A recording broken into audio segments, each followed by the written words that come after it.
അങ്ങനെ ഒഡീഷ എഫ് സിക്കെതിരെയുള്ള മത്സരത്തിലും കേരള ബ്ലാസ്റ്റേഴ്സ് വിജയിച്ചിരിക്കുകയാണ്. ഒന്നും പറയാനില്ല, കേരള ബ്ലാസ്റ്റേഴ്സ് തന്നെ ഡോമിനേറ്റ് ചെയ്ത് കളിച്ച ഒരു മാച്ച് തന്നെയായിരുന്നു ഇന്നത്തേത്. ഒഡീഷ എഫ് സി മത്സരത്തിൽ തരക്കേടില്ലാണ്ട് കളിച്ചിട്ടുണ്ടായിരുന്നു.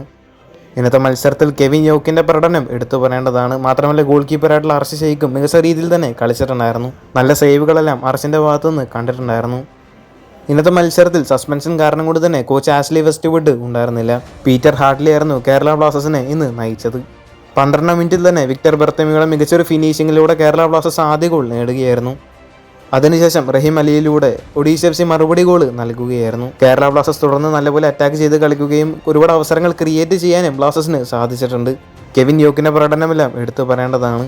അതിനുശേഷം മത്സരത്തിൽ പകരക്കാരനായിട്ട് എബിൻ ദാസും അതുപോലെ തന്നെ മത്തിയാസ് ഹെർണാണ്ടസും വന്നിരുന്നു. മത്സരം സമനിലയാകുമെന്ന് ഉറപ്പിച്ച ഒരു സമയത്താണ് മത്സരത്തിന്റെ അവസാന നിമിഷത്തിൽ കേരള ബ്ലാസ്റ്റേഴ്സിന് അനുകൂലമായിട്ട് ഒരു കോർണർ ലഭിക്കുന്നത്. എബിൻ ദാസിന്റെ ഒരു കോർണറിലൂടെ മത്തിയാസ് ഹെഡർ ഗോൾ നേടി കേരള ബ്ലാസ്റ്റേഴ്സിനെ വിജയം ഉറപ്പിക്കുകയായിരുന്നു. ഇതോടെ കഴിഞ്ഞ 4 മത്സരങ്ങളിൽ ഇപ്പോൾ കേരള ബ്ലാസ്റ്റേഴ്സ് അൺബീറ്റൻ. ഈ ഒരു വിജയത്തോടെ പോയിന്റ്സ് ടേബിളിൽ 11 പോയിന്റുകളുമായി 9ാം സ്ഥാനത്ത് കേരള ബ്ലാസ്റ്റേഴ്സ് എത്തിയിട്ടുണ്ട്. ഈ ഒരു മികച്ച ഫോമിൽ തന്നെ കേരള ബ്ലാസ്റ്റേഴ്സിന് തുടർന്നും കളിക്കട്ടെ എന്ന് പ്രതീക്ഷിക്കാം.